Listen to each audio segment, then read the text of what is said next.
Pravljični kotiček z Diano na Timi, Kids TV.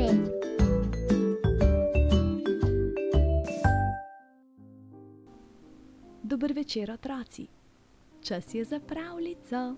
Ampak, preden začnem z branjem, me zanima, če ste zobke že umili. Kaj pa rokice in nogice? Ste pod dekico že skrili? Kaj pa ušesa? So ušesa napeta? Če so res, potem vam lahko razkrijem naslov pravljice. Maša in Mucek Afir. Ura je bila 8. Čas za večerne pravljice. Čas, ko odložimo skrbi in se pripravimo za selitev v deželo sanj. Skoraj vsi, kajti Maša je z zaskrbljenim pogledom božala Mucka Afirja, ki je brezskrbno smrčal na robu njene postelje. Kaj te muči, Maša? Je mami vprašala Mašo ter odložila knjigo s pravljicami. Kaj pa, če me ne sprejmejo v baletno šolo? Kaj pa, če nisem dovolj dobra zanje? Je kar bruhnilo iz Maše. Mami je nekaj časa zaskrbljeno gledala Mašo, potem pa tiho spregovorila. Maša, odlična plesalka si, glede baletne šole pa samo verjeti moraš vase, pa bo. Če verjamemo vase, lahko premikamo gore. Maša se je namrščila. Ah, mami, to so samo lepe besede. Mene je pa res strah tega, da me ne bodo sprejeli. Obstaja ena tehnika, ki ti lahko pomaga pregnati te dvome. Temu rečemo afirmacije. In mama je odprla usta, da bi nadaljevala stavek, a je Maša nenadoma prasnila v smeh. Ta tehnika se pa imenuje po našem Mucku. Kakšna tehnika pa je to? Je zanimalo Mašo. Pravzaprav se naš Mucek imenuje po njej. Ampak pojdimo lepo po vrsti. Zanima te, kaj so afirmacije? No, v naših možganih je en kotiček, podoben osličku. To je tak trmast del naših možganov, ki je zadolžen za naše navade. Če tega oslička, imenovanega podzavest, enkrat nekaj pošteno ustraši, potem to zelo težko pozabi in ga je skoraj nemogoče prepričati, da bi se potem premaknil naprej.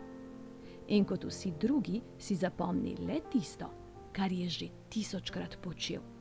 Nima prav nič avanturističnega duha, ne mikajo ga nove dogodivščine. Preprosto, če podvomi o čemarkoli, se sploh ne premakne. Kaj pa korenček? Sem slišala, da osla zmamimo s korenčkom, je zanimalo Mašo. Ja, afirmacija je osličkov korenček.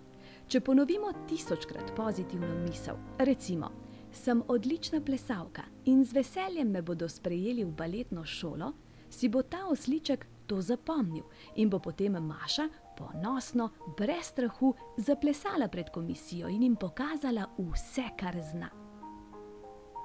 Maša je nekaj časa nejeverno gledala mami, na koncu pa le spregovorila. Ah, daj, mami, to pa ne gre tako preprosto. Ne verjamem, da če bom to velikokrat ponavljala, da se bo potem to res zgodilo. No, pa poglejva. Ti bom o tej zadevi povedala eno zgodbo.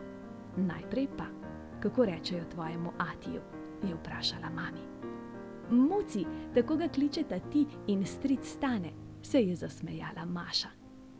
In stric Stane je tisti, ki ti je prinesel Mucija Afirja, mar ne? Je zanimalo mami. Veš, to, da si ti prišla na svet in to, da imaš Mucija s tem smešnim imenom, je zasluga teh afirmacij, je nadaljevala mami.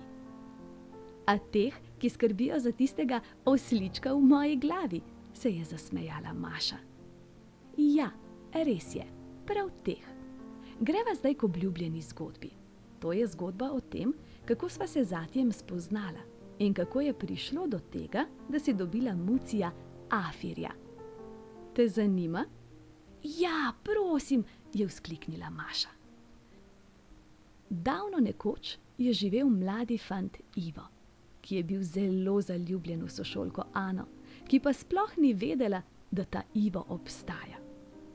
O, to sta pa vidva z Atijem, mar ne? Je vzkliknila Maša. Ja, pšt. No, Ivo je hrepenel in mrgolel od ljubezni do Ane in se stopil kot sladoled vsakič, ko je Ana šla mimo njega. Seveda si je ni upal niti pogledati, kaj šele, da bi ji kaj rekel. Joj, Ati, se je zasmejala Maša. Njegovemu najboljšemu prijatelju Stanetu se je Ivo zelo smilil, zato mu je predlagal, naj poskusi z afirmacijami. Da je to nekaj, kar njegova mama počne vsak dan in da jim menda kar pomaga. Aha, nisem vedela, a to teta Ivanka, je rekla Maša. Teta Ivanka. Ivo je debelo pogledal Staneta in ga vprašal, kaj za vraga je to afirmacija. Stane mu je rekel, da naj si čim večkrat, kadarkoli bo le lahko, ponavlja, da je lep, zanimiv in odličen plesalec in čez 2 meseca, ko bo maturantski ples, bo brez težav povabil Ano na ples in jo očaral svojo lepoto in plesom. Ati, odličen plesalec, to bo to, ja? Se je krohotala Maša. No, potem je Ivo 2 meseca vse povsod neprestano žebral potiho ta stavek, da so že skoraj vsi njegovi prijatelji po malem iz njega norca brili. Stane ga je začel klicati Afir, muci, maci.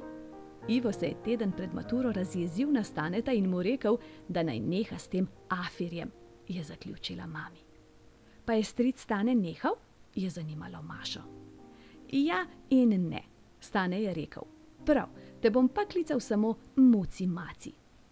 Ivo, ki je dobro poznal Staneta in vedel, da ta ne bo drugače nehal, mu je rekel. Samo muci, nič muci, maci. Stane se je zasmejal, mu podal roko in rekel. Prav. No, tako je tvoj ati postal muci. In vidva, Ivo in Ana, je zanimalo Mašo. Prišel je večer maturantskega plesa. Tvoj ati se je seveda spet prestrašil in si sprva ni upal priti pome. Stane ga je pregovarjal, naj stopi do mene in me prosi za ples. In počasi so ga že vsi njegovi prijatelji spodbujali, naj gre že prosit Ano za ples. Ivo se ni dal tako zlahka. A Stane tudi ni bil od muh. Začel je mjavkati in kmalu so vsi okoli njega mjavkali. Sprva potiho, potem pa vse glasneje. Ni veliko manjkalo, pa bi njihov mjav, mjav preglasil glasbo v dvorani. Ubogi ati, se je zasmejala Maša. In potem je Ivo vstal, kot dirigent zamahnil proti mjavkajoči gruči, da so utihnili in skozi nasmešek spregovoril. Sem lep, zanimiv in odličen plesalec in zdaj grem po Ano. Vsi so se zasmejali in Ivo se je odpravil čez dvorano. In je delovalo, je zanimalo Mašo. No ja, posoda, v kateri je nosil samozavest, se je nekje na tej poti čez dvorano preluknjala in ko je prišel do mene, je ni bilo nikjer več. Nenadoma je stal pred mano, sramežljivo gledal v tla in zamomljal, če bi šla plesat. Verjetno sploh ne bi šla, a nekaj metrov za njim je stala cela gruča njegovih prijateljev, ki so me proseče gledali. Res nisem imela srca, da bi jih vse razočarala. In potem, je bila neučakana Maša. Potem sem ugotovila, da plesati mogoče res ne zna. Potacal me je kot kak medved, ampak bil je izredno zanimiv, duhovit in prikupno zmeden. Ja, mi je bil kar precej všeč, se je nasmehnila mami. Ja, potem pa ni čisto res, da te afirmacije kar tako učinkujejo, saj so pomagali njegovi prijatelji, pa plesati tudi ni znal, pa Maša bi še nadaljevala, če je ne bi mami ustavila. Če ne bi bilo teh afirmacij, bi ati najverjetneje obsedel med prijatelji in si ne bi upal priti do mene. Veš, Maša, nič na tem svetu ne deluje samo od sebe. Vedno smo mi tisti, ki moramo narediti prvi korak. In ko naredimo ta korak, potem nam tudi vesolje stopi naproti in se vse uskladi in pride na pravo mesto. Je rekla Maša. Ker je 2 meseca neprestano momljal te besede in z njimi paral ušesa prijateljem, mu je bilo verjetno nerodno, da zdaj res ne bi bilo nič iz tega. In če ne bi bilo afirmacij, ga ne bi klicali Muci in ne bi mjavkali, in tako ena stvar vodi v drugo in na koncu imata mene in jaz imam Mucka Afirja, je nasmejano rekla Maša. Res je, stric Stane si ni mogel kaj, da ne bi malo dražil Atija, zato mu je prinesel Mucka, ki ga je poimenoval Afir, je hudomušno pripomnila mami in takoj zatem dodala: zdaj pa lepo prosim spat. Lahko noč. No prav, lahko noč, mami, je rekla Maša. Mami je poljubila Mašo za lahko noč in se odpravila iz sobe. Ko je zapirala vrata, je slišala tiho momljanje, kot bi škrebljala kakšna miška. To je bil Mašin glas, ki si je pod odejo tiho ponavljala en in isti stavek. Sem odlična plesalka in z veseljem me bodo sprejeli v baletno šolo. Počil je lonec in pravljice je konec. Ampak preden vam zaželim sladke sanje, kaj je tisto, kar smo se naučili iz pravljice, ki smo jo ravno poslušali? Da če verjamemo vase, lahko premikamo gore. Zato, malčki moji, verjemite vase.